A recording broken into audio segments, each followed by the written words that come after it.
Hello and welcome to the Green Turtle. I'm your host, JT Thomas, broadcasting live to the Green Turtle Sports Bar and Grill.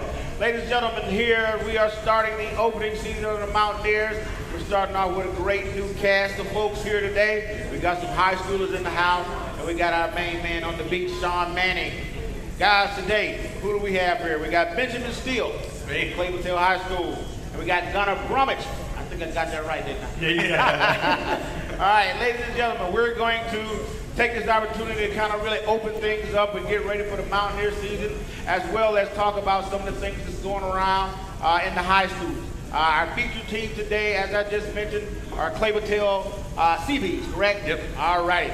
Ladies and gentlemen, I want to jump right into it because there's some stuff going on in Texas right now that I kind of think works with this story and works with this team. Hurricane Harvey is just tearing up things down there, and I want to celebrate these young folks and their team and what they did for our opponent team of theirs, and they suffered some flood damage in their area, and they went to help the team out and allowed them to utilize their field, and they've been real good neighbors to opposing team. And I just want to talk to you guys about that and kind of hear what that thought process is like when you guys were approached, or how did it start in terms of getting the team to practice at your facilities? We were practicing at the time. If you don't know, the 100 Hornets, they had a flood, and it devastated their town a little bit, and their field was completely covered in water. Everything was washed away. They were in the middle of construction of a new field, and their bleachers that they had just started building, they washed away and everything. And so we let them practice on our field a little bit. The thing was, we were practicing at the time, so the rule was, our coach said, once they start practicing, we got to be off the field. So we just left for a little bit, and they came in and they practiced. We didn't see them. You know, man, that just talks to, in terms of humanity of people when they're able to reach back and help their neighbors. Gunnar, from your standpoint, you tell me about the experience and how you felt when all that went on. It was a good feeling. It was like everybody looks at teams that you play, and it's always a competition. And coming from me, I'm a very competitive player. But it's definitely, in high school football, you have to be brotherly to your teams that are near you, no matter how competitive you are. So it was really great to see how willing we were to help out the community of 100, reach out, because we didn't get hit as hard as them, so we had stuff to spare and we gave. What was cool about it was more than just the football field, right? From what I read, it was like bringing food over to the guys after the game, after practice or what have you. I mean, it just was a really good thing for the two communities to kind of react to a bad situation. And, again, what's going on with Harvey down there, we need our neighbors to be able to be neighborly and help each other out during a drastic time like this. Let's roll over to my man Sean. Now, Sean knows a little bit about high school football. He's going to be my expert. Let's talk about the CB's upcoming season and what they'll be asked to do this season. Well, last year they went 7-3, just missed out on the playoffs. I heard these guys over here talking about that a little bit. But they lost a lot of seniors from last year, but they still have a lot of kids back who can compete and possibly get back to the playoffs. In high school football, it is so important to really get kids to come out. How hard is it to get kids to come out? All the stuff that's going on and what you hear about football. Is it a challenge for your team? Is it a challenge to get kids to come out and be a part of the program? Well, it's not that hard. It's a very community sport. All the people in our community love it. This year was a little tougher. We only have 3 freshmen this year, and I think throughout the next couple years, I see like the middle schoolers coming in to Clay-Battelle. I think they'll be participating in sports and football in the next couple years. Good deal. Now, Gunnar, what year are you in school? I'm a senior. Okay, what position? I play wide receiver. Okay. You catch the rock a little bit? Every once in a while. Gunnar, see, I'm a defensive guy, and it's good. What position do you play, if you don't mind me asking? I play tackle, right tackle, and defensive tackle. Okay, because we often don't get very many offensive players on the show. Pat White's usually the only person we have. Oh, and Jeff Hellstiller came one time. So I give him a rough time about, I'm a kind of physical guy, you know what I mean? A guy like yourself come across the middle, we can make it real difficult for you. Oh, no. I get so deep you never catch me. I'm not dumb. Don't run across those linebackers. Don't play that game. Don't play it. I hear you. Guys, it's so interesting, you know, and you know, so from my experience, I was a quarterback in high school, right? I share this in every show. I went to play quarterback and I got hurt and I ended up playing linebacker. So I know the relationships you got to have with your quarterback. I know the timing. Do you feel that the team's in a space right now where you guys can start playing here? You guys play start soon, right? Aren't you guys playing soon? Are your team ready to start getting out there and getting after it? Well, we already played one game. We had a game last Friday. It was against the 100 Hornets, actually. Okay. And well, I think we didn't have any like deer in the headlight looks. We're an oiled machine. We worked pretty well together, and I see the next couple games that we'll be rolling. See, that's telling. I got to get out and see more high school football. I've been back here. I've been waiting on the Mountaineers, to be honest with you. I've been just really waiting on the Mountaineers, but I'm going to start following Sean here and kind of learning a little bit more about this high school football. I'm excited. So, Sean, did you see multiple games this week, or how do you cover or watch high school around the area? Well, this year is my first year on the WVU beat, switching from high school, but I did go out to University High this week and watch them play John Marshall, and the Hawks look pretty good this season. Morgantown they played a powerhouse up in Pennsylvania and ended up getting beat pretty bad. But these guys over here took care of business against 100, went in 48-8, I believe. Head to Ohio, face Bellsville this week. Yep. Just what do you guys expect going forward? I know you had a little drama with 100 and getting all that, but now you guys have to continue the rest of the season. So what do you expect, especially this week against Bellsville? Oh, well, it's I've heard they were only dressing 18, 19 kids, but that doesn't put a team out at all. You only need 11 to play. We're expecting, it's going to be on a grass field. It's going to be a little bit difficult for us to get traction. It's going to be an interesting game, but I think ultimately if we come to play like we always do, it'll be a runaway. We'll have it. We'll be in there. Now, do your fans travel pretty well when you guys go to these away games? Is Bellsville fairly close, or? And Belleville's pretty far. It's about 2 hours away. We're going to take a bus up, so there's usually a good turnout, to away games. Everybody knows the areas, the drive. They can just drive there. They all know it, so. Okay. I got to come out and catch one of these high school games, man. I really do. I just got so much going on. I have Friday nights. I'm kind of sleepy, and I'm really home, to be honest with you. I just don't go anywhere, you know. But I'll start getting out this season, really watching you guys, man. I'm excited about what we're trying to do with the show in terms of bringing on more high schoolers and being able to mix it all in. I think it just bodes well for everyone. You guys getting a little experience to be able to do something like this, and we'll use this information and content to get out there so people can support what you're doing. Again, I'm highly excited about it. Looking forward to it, and again, like I said, although Steve says he's doing West Virginia, I'm going to call him up and say, hey, when the high schools are playing, what time they're playing, and try to get some inside scoop and get to some of those games. So if you see me, make sure you say hi. Because I'm going to talk about you if you don't. If I go to the game and I get back on the show, I'll say those guys did say hi to me when I was there. But ladies and gentlemen, let me do this real quick because we do this every season, and we're starting it off right this season. Here on the show, in the Huddle, what we like to do is give out, what we got here today? We give out, T-shirt right now. we got a T-shirt. Green turtle. We got a Green Turtle T-shirt. We're always giving out something, and to win, all you have to do is listen very carefully to a trivia question. Once I ask the question, my man Eric here will give you the microphone, and all you have to do is give me the right question. This is a really easy question. Who was the last quarterback for Virginia Tech that West Virginia played against? Who's the quarterback that West Virginia played against their last game against Virginia Tech? Okay, raise your hand, and I'll get it to you. The last quarterback. I think we got one in the back. You are absolutely right, sir. You're the first winner on the In the Huddle show. Marcus Vick. For all of you who don't know, Marcus Vick is not, what's his brother's name? I know. Michael Vick. But they both played quarterback with Virginia Tech. Marcus Vick was the last quarterback we saw here in 2005.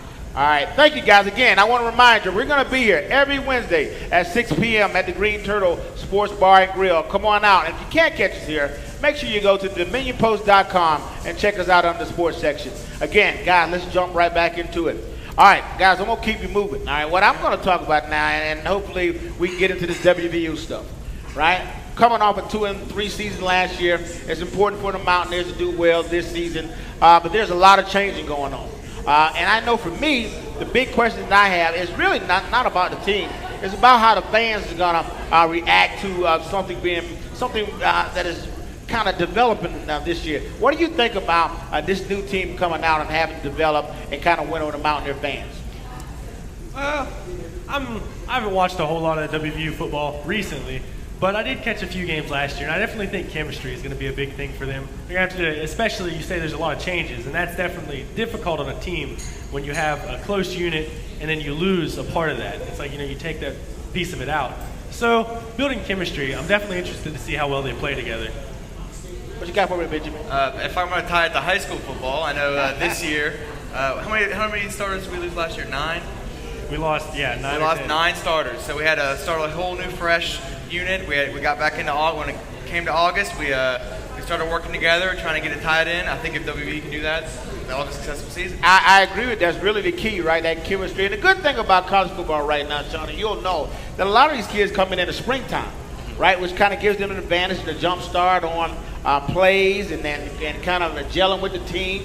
And by the time they get through summer and summer camp, they may add 1 or 2 more players that may participate right away. But by the time they get in their first game, the only difference is we're playing Virginia Tech the first game. You know what I mean? It's not like a scrimmage. It's a game. So I guess for me, I agree with you. It's about coming together, pulling it all together. But I'm worried about the fan base understanding that this is a developing team. What do you think, Sean? Yeah, I mean, there's new names and new faces all over that depth chart, and they won 10 games last year, and that's going to be really hard to repeat. And like you said, fans have a tough time. You've got to deal with the expectations, and taking a step back just might be part of the process with this team this year, and we'll just have to wait and see. After this Virginia Tech game is going to tell a lot about how these new kids are going to be able to perform this season. And Virginia Tech's a great team, I mean, and I played against Virginia Tech. I tell my son all the time, my son J.T. Thomas, who plays for the Giants, that when we played when I played in the Big East, we played teams like Virginia Tech, Miami, Syracuse, Pitt, Boston College. That was the real Big East, right? I call my sons Big East, the little Big East, right? They didn't play to the Virginia Tech, So this is going to be, for the Mountaineers' first game, this is going to be a hard-nosed football game. It's going to be, to me, like the Alabama game, right? Yeah. Last year we went down to Atlanta and played Alabama, and it was a tough game. The Mountaineers were prepared for it. We're going to have to take this same concept, Sean, to be able to match up to Virginia Tech early on in this game. The good thing about it is at a neutral site, right? Do high school players play at neutral sites from time to time? No. See, you guys played at Fairmont State last year, didn't you? Notre Dame doesn't have a field, though. That's just their field. They claim it. We do that. Right. So the neutral site component of it kind of works well, where the fans and the atmosphere doesn't really help one team versus another. That's the best thing that in my opinion, that's going for us in this upcoming game, that we're playing on a neutral site. Last year we played BYU there, and it came down to a fourth quarter interception by a DB that helped us pull this game together. So it's exciting for our fans. It gives our fans who live in Northern Virginia and that D.C., Maryland, Virginia area an opportunity to see the Mountaineers up close and personal. It brings fans from Virginia Tech up to the area, and we tend to have a good time. But again, there's a lot of expectations for the Mountaineers this upcoming season, and guys, good luck. That's all I can say. Again, I feel good about them. As you guys know, we can talk about football all day, but when you get on that field, and you get between those lines and lights come on, it's a different story out there. Talk about that experience. I mean, even just from a high school standpoint, you guys started off well with a great victory this past weekend. But coming up and showing up during when those lights come on, talk about that feeling. It's funny because we're a really relaxed team. There's a lot of us, we're jokesters. We like to mess around, have a good time. But then when it comes down to business, we gotta put out. Put your money where your mouth is. So it was really.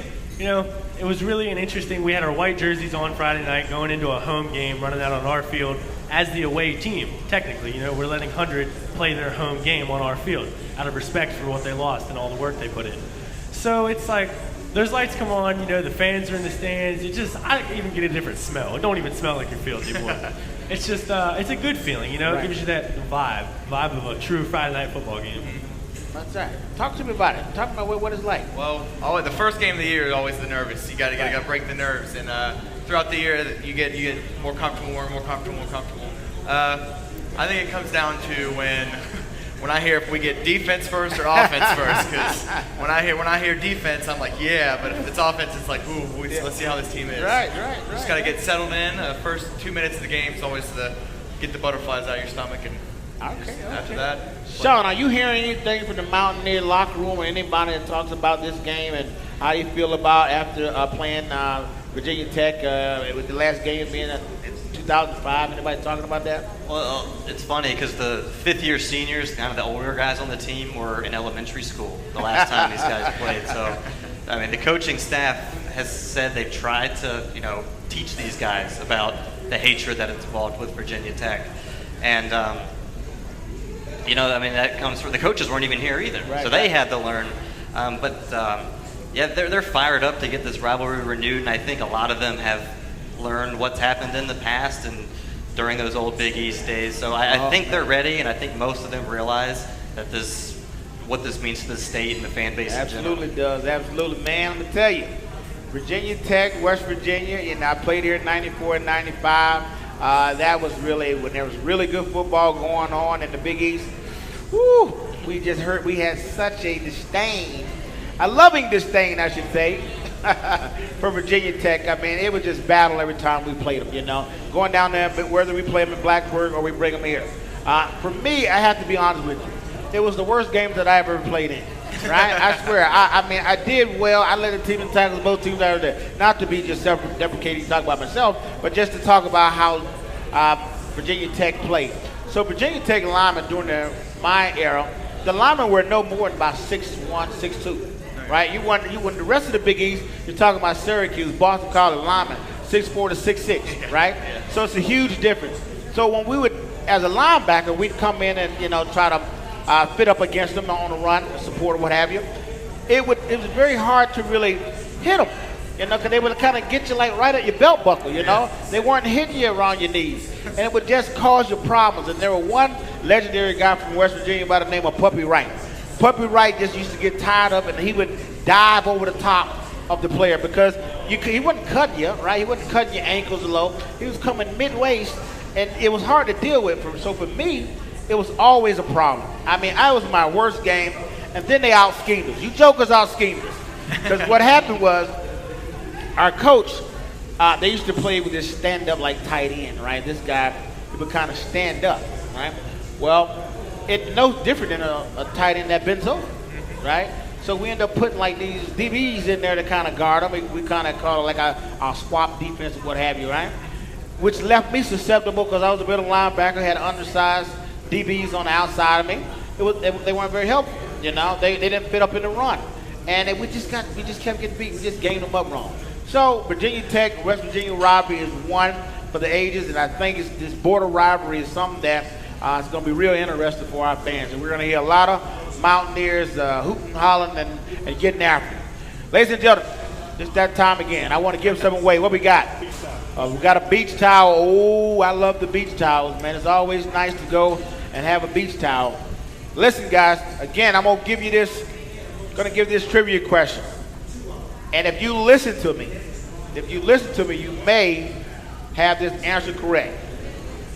When was the last time WVU beat Virginia Tech?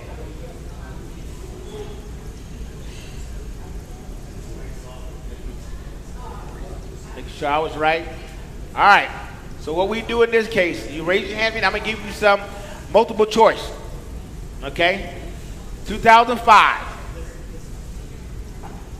2004. Let me finish. 2003 or 2001. You got a hand raised. 2004. I think that's incorrect. That's incorrect. 2001, the last time. What'd you say? What, did you? So 2001. No, not 2001. Listen, guys, I'm getting this from my sports guys. So now 2001, wasn't 2004. What was it? 2003. Oh. We can get it.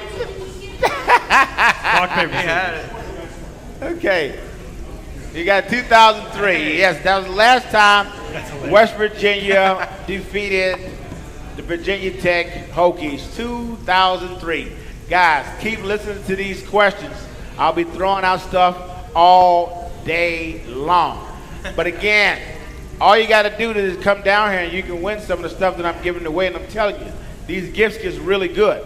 All you got to do is be down here Wednesday at 6 p.m. at the Green Turtle Sports Bar and Grill. And if you're down here, please go check us out at thedominionpost.com. You'll always find us there. All right, guys, let's get back into it. I told you guys from the start of the WVU part. That's my piece, right? So I'm going to try to keep rapping in and talking about expectations for WVU, and we'll flip-flop into high school football and all. Yep. So going into it, this year, everybody, the big talk of the town for the Mountaineers is Will Greer, right? That's the new incoming quarterback. There's a lot of expectations for Will Greer.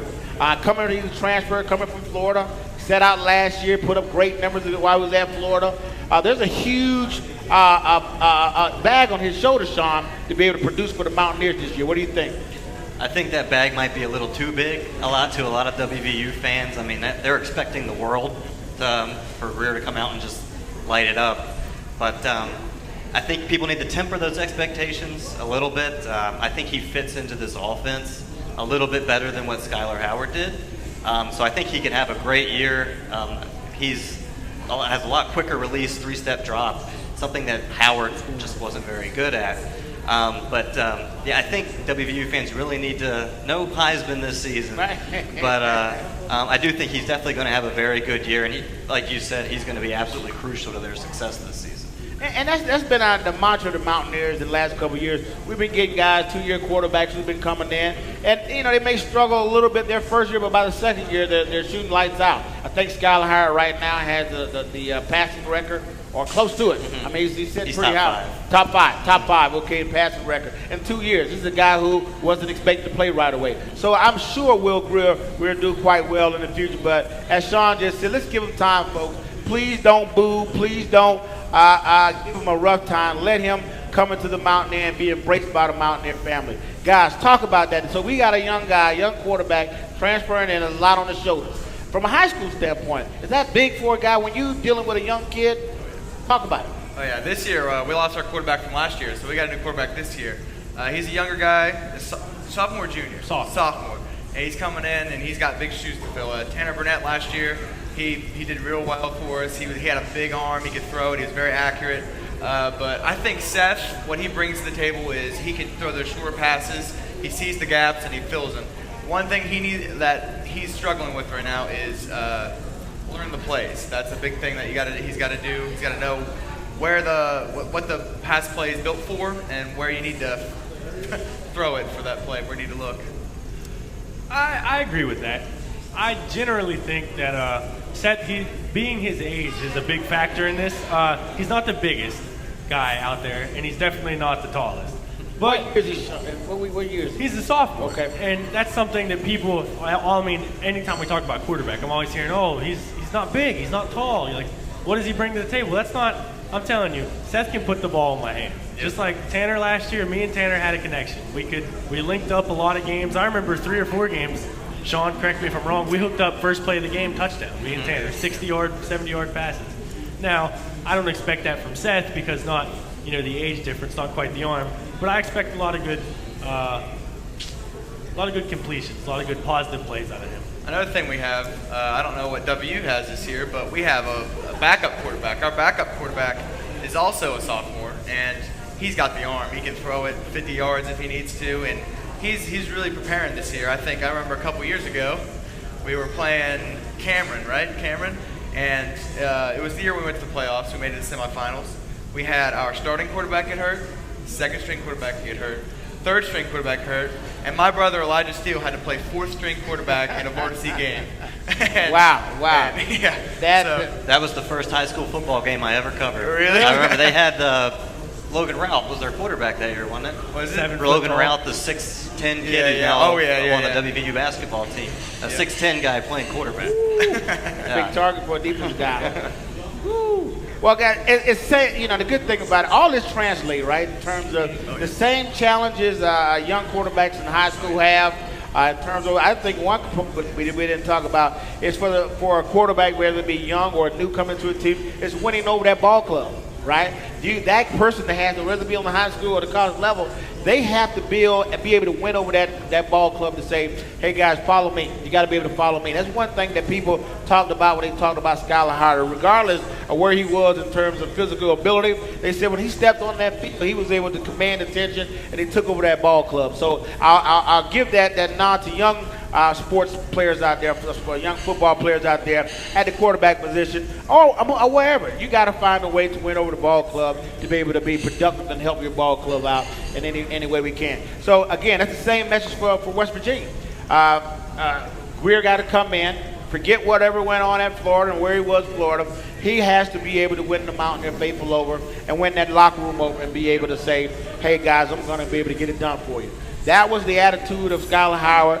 That was the attitude of Trickett when he came in. And I suspect we'll get the same type of attitude out of Will Greer. I'm very excited about it. And at the same point, as you mentioned, my expectations are not very high in terms of I'm not looking for him to come in and, win the Heisman, as you stated. I'm looking for him to come in and manage a game, right? And I think through practicing in the spring, having a summer to practice, and one thing that fans don't know a lot, and college per se, they spend a lot of time over the facilities, right? So these guys are watching film all the time. So when people think Will Greer's sleeping or playing basketball, it's probably over at that stadium studying game film because they know how important it is to be prepared for game one.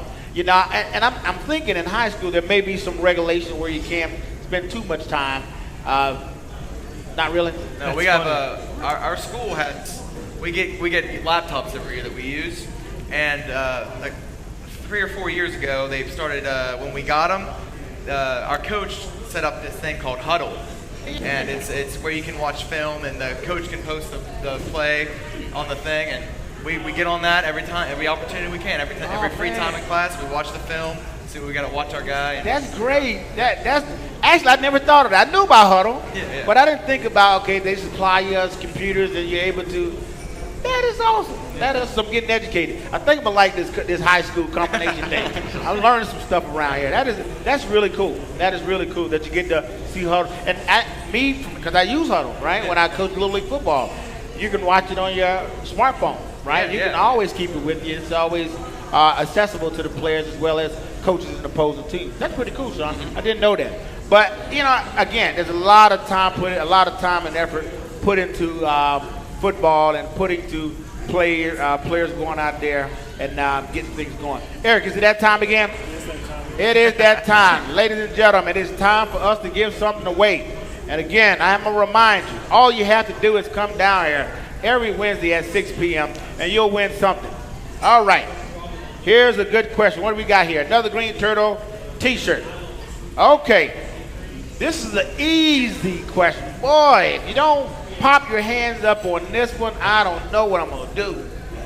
Who was the starting quarterback the last time West Virginia played Virginia Tech? He's one of the most awarded or prominent quarterbacks in West Virginia history. No, not Rasheed. I got to okay. He has his hand up. What did he say? Pat White, yes, Pat. He had the mic. You got to raise your hands. I'm sorry. You got to raise your hands. But again, always come back, sir. You'll get your shirt. Thank you. Again, guys, I'm telling you, we're going to make this thing real easy for us. All you got to do is come down every Wednesday at 6 p.m. at the Green Turtle Sports Bar and Grill. If you don't catch us here, make sure you go check out the show at thedominionpost.com. We'll be there all the time. All right, guys, let's get back into it. All right, I gave you guys a bone. I talked about offense, I talked about high school, and I said at the start, I warned you, right? Said I'm a defensive guy. Then I said, I am a defensive guy, so I'd like to talk about defense. And you know, Sean, we are rebuilding all across the front in the linebacker core, secondary. In fact, our safeties to me are our safest spot right now. I really got to see what's going on with our middle eight guys. It's going to be interesting. Are you hearing some big names or some people to watch out for in regard to the defense this season? Like you mentioned, the safety position is definitely the best on WVU's defense with Kaiser White, Toyas Avery, and Drayvon Askew Henry, who's back from an ACL injury. But on the defensive line, they have to replace all 3 starters. But I think people are really excited about that end spot with Adam Schuler II and Reese Donahue, a West Virginia kid. They played a lot last year, both as freshmen, and they played significant minutes. They played a lot of, or I should say, snaps. And I think people are excited to see that maturation process, that they got bigger, they got more physically gifted, and they've learned the system better. So I think of the unknowns, those defensive end spots are where the coaches are most excited. But where they're the most nervous, I believe, is outside linebacker, especially with David Long being injured. You have Xavier Preston, who's a 5th-year senior, hasn't started before. And then on the other side, it's going to be probably redshirt freshman Dylan Tonkery, a kid from Bridgeport. His brother Wes played here a couple years ago. They're going to expect him to really contribute until Long gets back. But I think if there's one spot where the staff is most concerned, it's linebacker. But they're pretty comfortable on the defensive line, I think. You know what's interesting, and you guys, you said you play both sides, so you'll have a sense of this, right? So it's always been, and I haven't.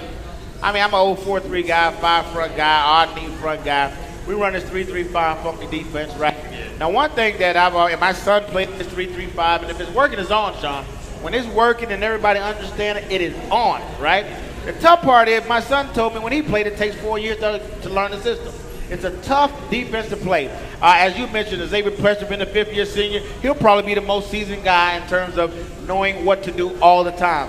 But at the same time, the good thing is, as a defensive player, it's all chase, right? It's react and chase. But this 3-3-5 defense makes you have to fit Alex. That's going to be the tough part for these guys to know where they're going. Talk about from a defensive standpoint. You say play defensive line. This is a 3-front, right? This is a no, you know what I mean?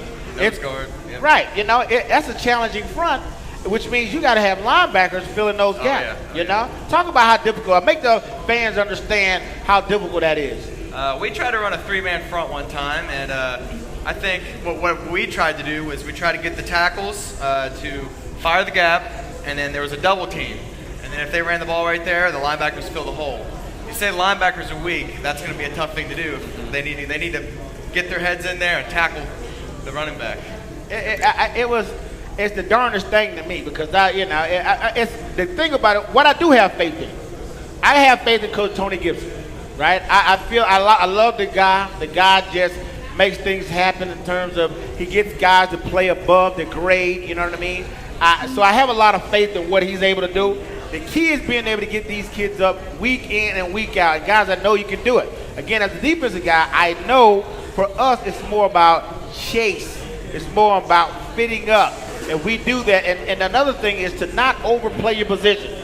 A lot of times what you'll get a guy who is too aggressive, who if he feels like he has a weak link there, he'll overrun the play. He'll try to do too much, causing the gap. When I say if he overruns the play, that means he's living a gap backside somewhere. And you don't want to do that. You want to have enough confidence in the guy next to you to be able to do your job and know that the man next to you is going to do your job. I think Tony's going to be the key to making sure that players stay in line and be able to do their job. What do you think, Sean? Oh, it's all about responsibility in the 3-3-5. And last year, this time we were talking about having to replace a bunch of guys who ended up going in the NFL. This year it's the same thing, but last year's defense was pretty good. Even had to replace that, and I think people are buying into the system. And the depth has been there to kind of plug and replace rather than have to groom a guy from the get-go and being forced to go out there and play. But Tony Gibson, I think he knows what he's doing, and I think you can fully expect his defense won't take a step back from last year, similar to what it was 2 years ago. I guess the tall job, no Tom and pun intended, is for Coach Bruce Tall, right? That's the tall order right here, right? He had to be able to get that defensive line motivated and ready to go, and I suspect that he will. I really do. Again, I know and have a large a sense of pride in knowing that the way we play defense for the Mountaineers, I like to call it a lunch pail type of defense, where we go and take our lunch pails, set them on the side, and we get after people, right? I would be, and I know my panelists and people that we're going to have in the future will be highly upset if we didn't continue with that mentality, right? West Virginia defense is all about bend but don't break, right? 11 men on the football. You know, it is about team ball, and if we do that, I think we'll be absolutely fine. What do you guys, any thoughts from you guys on Mountaineer football, high school football? What do you guys, I know we're getting close to the end. What do we got? Well, you're speaking a lot on defense right now, and I play defense also, and it's funny because they've moved me. My freshman year, I was on a very gifted team, and I wasn't the most athletically developed, so I didn't play a whole lot. But sophomore year, they threw me on the defensive line actually, and I started at nose guard and defensive end. And I know back then it was a lot about trust and communication, like you were talking about. You couldn't, if your linebacker came up and told you to go ball, you had to go ball. You had to trust that your linebacker was going to fill sideline. And right now I'm playing defensive back, DB. And there's a lot of, I just remember in practice, just the other day I was getting lectured on how I have deep thirds, and I came up and tried to make a play in the flats and got burnt deep. And it was like, hey, you can't do that. You got to trust your guy. And I'm like, I know it's like being a senior. I'm like, I got to do this, got to do that. There's a lot of focus. They're telling you, hey, focus on your job. We'll get the rest done. So that's a big deal, boy. When he said deep third, woo. So deep third for the fans, man, you're the last guy back there. And the fans, everybody sees that one. If you get burned deep thirds, they're like, boom, number 30, I saw that. That's why I'm a lineman. Absolutely. I try to break it down to the fans sometimes when we talk football lingo, deep thirds, different formations, linemen, I alignment, 5 alignment, 3 technique, 9 technique.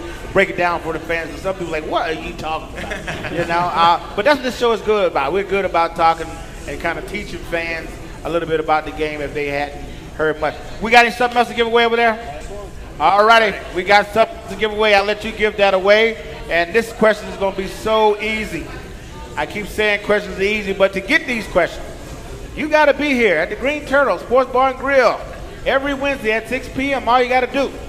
And if you have been listening to me today, you know this answer. Everybody's hand should be popping up. Here's the question. When was the last time West Virginia played Virginia Tech at West Virginia? She was at this game too. 2003. No. I said it like 1,000 times. I really did. 05-06 Sugar Bowl year. 2005.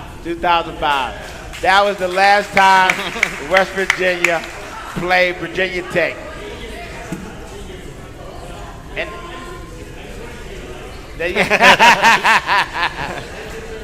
thank you so much. Again, ladies and gentlemen, we have a lot of fun down here at the Green Turtle Sports Bar and Grill every Wednesday at 6 p.m. If you don't catch us here, please go check us out at DominionPost.com. Guys, let's keep going. We got a few questions too. Okay, let me know when I got to take questions. Love questions. So you guys get ready to ask us questions on this show. And when we get closer to the end of the show, we like to ask questions from the audience. So get your questions ready. Now, guys, this is the last session for me. So we also on this show, we talk about 3 phases of football. Offense, defense, and then the most important, Coach Neal, you just say this. Special teams is for special guys, right? And for us, man, special teams has been a challenge for us.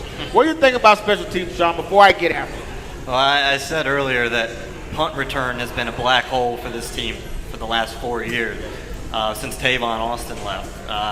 They have to get better there. They have to. I mean, it's as simple as that. And that job will probably go to Gary Jennings again. And Coach Holgerson has said all along that it's not Jennings' fault. It's the guys that have blocking for him. Right. I mean, there's only so much you can do when you have a guy in your face as soon as you catch the ball. But special teams is filled with West Virginia kids this year. You got the punter is Billy Kinney, a University High kid. Kicker's Mike Molina out of Hurricane. Long snapper's Nick Meadows out of Williamstown. So you have a lot of guys back this year, and I think they're really excited. Evan Staley, is the kickoff guy. But you have a lot of guys back this year. You're not really replacing anybody. And I really think that this could be a solid unit. But like I said, punt return has to get better. And at what point is averaging 2 yards a return acceptable? Yeah, you can't. So we talk about this, and I get a little agitated because I don't like conceding anything, right? In football, I don't want to concede anything to anybody, give up anything, and I kind of feel like we kind of concede the special teams or the punt return to other teams. You know, when they go in knowing that, okay, we're going to have them around the 20, 25-yard line and we punt well, you know. And then as you know, and as you got, this game is about a game of possessions, right? Yep. You know, flipping the field, you know, being able to convert, you know. And if you can't do it in special team, it makes it very difficult for a team to be consistent. Or you better have a very good long-distance kicker, you know. And I don't think that's the case for us right now, you know. No. So it's gonna be again, guys. The good thing about this show again too, I can say what I want. Like I don't get paid by the university. So if I'm tough on the kicking team, a special team, I'm okay. So you guys can come down here and get the truth, you know. But guys, again, special team. Let's talk about special teams in high school. How important is it? Oh, my dad used to be a coach for Clay-Battelle for us. He said the biggest thing is you need to get Uncle Momentum on your side. That's what he always tell me. And I think special teams is where you get the momentum. If you get a good return, you're ready to play. You get pumped up for offense or for defense, and you're like, let's do this. I have a lot, actually, this year. It's a good year for me in special teams. I'm glad you brought that up. I reside in many special teams, actually. I'm the punter, I'm the punt returner, the kickoff returner, and I think that's it. But you were talking about punt return, and that's so true. Like in the game against 100, the first drive, 100 had the ball, and they ended up punting, and I took it back 70 yards for a touchdown. I got to thank my blockers. You know, I couldn't have ran that back if it wasn't. So yeah, definitely the good blocking is always crucial to special teams. That's where it all starts. And I think a lot of that too is team chemistry. Being the punter, my long snapper, I always try to be good buds with him.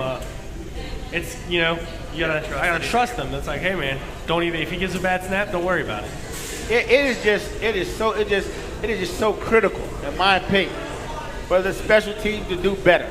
You know, as you just mentioned, 2 yards of carry is not going to be able to help the team. Again, that's what I'm talking about, helping the team. You know what I mean? Yet not winning and losing in special teams, but helping the team. You know, with regard to field position. Exactly, like you said, the field position is everything. And I mean, imagine what the WVU's offense could have done if they weren't constantly starting at the 30 or their own 30 or 40 yard line or 20 yard line. I mean, if you are able to get even 5 to 10 more yards on punt returns, I mean, that could pay huge dividends. Yes. Yeah. You know? Coach Nealon, again, I said he was here on this show a few times. He would always say, special teams are for special guys. So guys, if you want to be a special guy, do all you can on special teams. My son, like I said in the Giants, if you are fortunate enough to get to the NFL, you're going to get your paycheck, or you're going to get your start on special teams, right? So you better get used to it now. You know, if you have aspirations of doing something at the next level. So let me go ahead and get in. I don't want to hog it up too much. I want to get to asking questions. See if there's any questions out there that we can answer. So how we're going to do this? You raise your hand. We're going to bring the mic around to you, and please feel free to ask us questions, and we'll answer them to the best of our ability. Any questions? Don't be shy.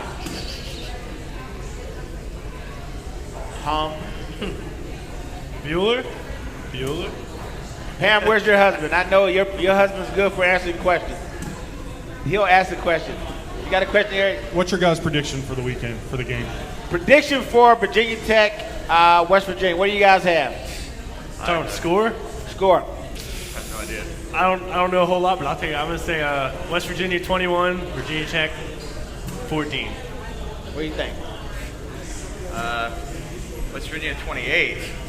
Virginia Tech team. All right, I like that. What do you got, Sean?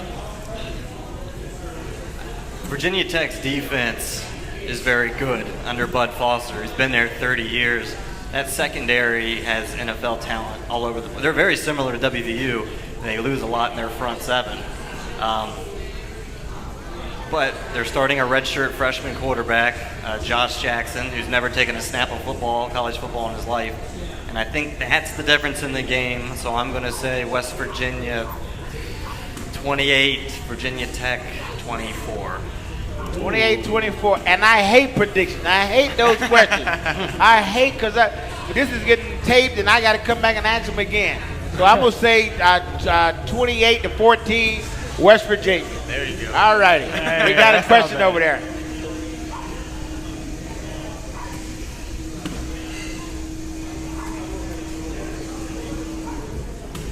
So I want a prediction from everybody out there. What our record's going to be going into the Oklahoma State game, and then I want you to break down wins and losses and why.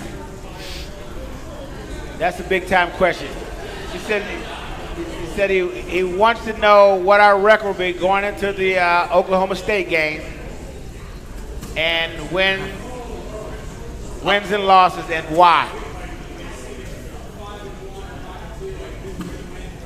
Okay, first game, Virginia Tech.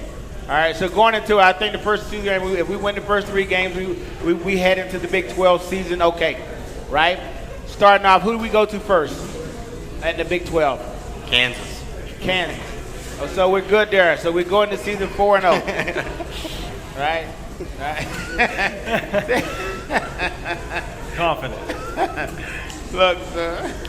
This is bad. I should not do this. I'll say 5-1. Okay. And the one loss being at TCU. And if you're WVU, I'd be terrified of having a Kenny Hill back there. Yes, oh my God. He's not quite Kenny Trill that he was at Texas A&M, but he's a guy that's been in that system for 3 years now. And Gary Patterson's always one of the toughest. So I'll say 5-1 because I just said they beat Virginia Tech. They'll beat Baylor. They'll beat Texas Tech, beat Kansas, and East Carolina and Delaware State. I don't want to say are gimmies, but the next best thing. I couldn't hear. No, did we beat Oklahoma State? Did we beat Oklahoma State? You know,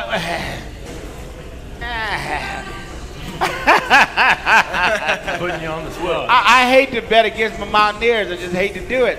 I think we beat them. I think we play them close. We always play them close and tough. Dana coached there, so he knows a little bit more about them than we do. I think he's going to get the guys up and play better than we played. I mean, we've always played them close. I mean, they don't blow us out, Sean. Yeah, You know? the game here 2 years ago went to overtime. Down Last there. year's took a comeback late, but they fell short. Right. I have 3 losses on the year: Oklahoma, Oklahoma State, and TCU. I just think Washington, Rudolph, and Justice Hill. That's a dynamic trio they got on offense. So not going to be easy, but it's at home, so that's something WVU has going for them. But You guys got any opinion on that? Not even gonna mess with you. That's all you guys. Just as I'm going to have to learn high school football, you guys got to get in the loop, guys. Get in the loop on those Mountaineer questions. All right. Any more questions? Please ask questions. I'm gonna call on Pam's wife here, husband here again, because he does ask questions all the time. Do you have a question? There we go. We know it's early. It's early football season. Yeah, for the guys at Clay-Battelle on the team up there, do you play Notre Dame this year? And if you do, when is it? And is it at home or away? We do play Notre Dame this year. We play them. We play them home, and oh boy, you best believe I'm ready for that game. Yeah, I'm ready for that game too. Is that a big rivalry? yeah. We hate Notre Dame with a passion. Yeah. Man. Talk to me about it. What's going on with All Notre right, Dame? I'm going to break this down for you. So they cost us a shot at the state championship. Wow. Y'all listen up. Here we go. 2014 season. I'm a young freshman walking to the locker room, and we got high hopes. we got my older brother, his older brother. We have a load of seniors, and it is just, these are men. I mean, we're seniors now, and they made us look like boys. Yeah. And it was just a team. They were the most together team you'd ever met. You talked to them, they were all just on fire to be, with each other. They always loved hanging out after games. Just a unit, something you couldn't put on paper. You just have to see it. Yep. And so we start off our season. Notre Dame is our 7th game that season, and we're having a rough time at quarterback because our starting quarterback, Jared Hockenberry, who now resides at Fairmont State, wasn't Marshall. It was the game after the Cameron game where 3 of our quarterbacks got hurt. Oh, It was yeah. the game Oh, after. man. Our quarterback, he's suffering from a shoulder injury, and we're starting a sophomore quarterback in this game. So Notre Dame goes out, and they got a big old running back, and they ended up running us over and beating us Cava. bad that game. Cava. And so we end up going 9-1 regular season, which means it guarantees us 2 home playoff football games on our field. So we win the first game, win the second game. We have to travel up to St. Mary's, the Blue Devils, for our 3rd away game. And I'm telling you, that was a team of men, too. If we would have won that Notre Dame game, we would have played them at home. Yeah. That would have And given us a field advantage. And then we played them on a grass field up at their place. They had fans going crazy. They had trucks circling, blowing horns, and we lost. Yeah. But all the stats showed we would have beat them on turf, and we would have went to win a state championship that year, and we didn't because we I'm lost. gonna have to probably show up at that game. You guys making it sound really good. I'm gonna have to come check that out. Notre First Dame, time I'm we've coming. ever been in the state semifinals. Oh, It wow. was a big game for us. Yeah. Ooh, I'm looking sounds at like that the game. Pitt West Virginia game the year we lost. We should have been going when people were booking their flights to the championship game. Wow, spoiler. Okay, all right. What else we got? What else we got? We got high school fans in here. Any more questions? Feel free to ask those questions. What you got? So this can kind of apply across the board, I think. But WVU had an extra week of scrimmaging this year, and it was kind of unusual, and they were talking about that a lot in practice.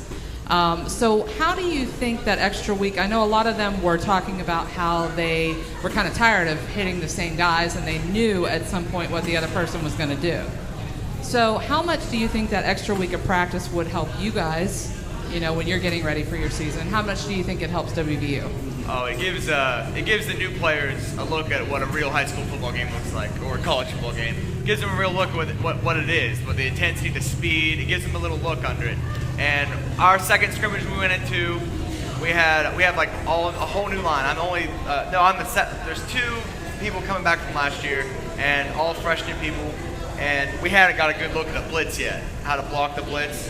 And we just got destroyed, and it gave us something to work on. And we worked on that the next week. We come into the first game against 100, and we did pretty well. So I think it gives the new kids a good look at what a football game looks like. As an older guy, though, do you get sick of it?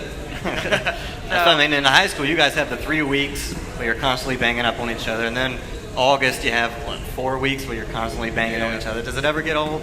It does get old after a while. I won't lie, but it prepares you for the game so you don't get hurt. I mean, if you don't know how to hit properly, you could get hurt. And I mean, I'm okay with practicing as much as I need to. Definitely gives you different looks. I think the biggest part of it is, I know I could tackle him all day because I know how he plays. I've been playing with him for 4 years. It's that tackling that other team. It's just, it's a lot of more experience. I think it's a double-edged sword, right? I think I agree with the fact that players get tired of it, it's banging, but it also gives the coaches an opportunity to fine-tune things, you know what I mean? If I'm looking at running these plays off tackle, and regardless if the guy knows I'm coming there or not, it's my technique, it's my offensive line technique guy consistent in doing the technique to get the guy open, you know what I mean? Or my DBs taking deep drops, I get that just extra week of looking, being able to critique, to make sure I have the best 11 guys out there. Yep. I think that's the bonus for the players. So, again, double-edged sword. The players may get tired of it, but coaches need those times. Right? They always talk about more time with the players, more time with the players. They do that because they want to fine-tune their game plan. They want to give their team the best chance to be successful in the ball game.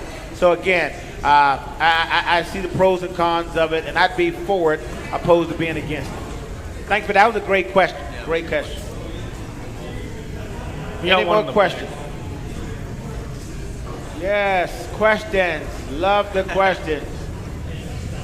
Guys, while we do this, what happens is I know you see these guys at the grocery store or somewhere, and you pull them aside and ask them about the game. Well, come here and ask them now. You know, don't guys, do not talk about the game unless they're here now. You know what I mean? If they want to hear you hear what you got to say, bring them here. What do we got? Do you think Will Greer is good enough to be one and done at West Virginia and go to the NFL next year? That's a good question. Do you think, which I know what you're going to say. She said, do you think Will Greer is good enough to be one and done and go to the NFL after this year? Do I think he's good enough? Absolutely. I think he definitely has the skill set. Like I said, he's quick, three-strop, gets rid of the ball. Physically, he looks the part.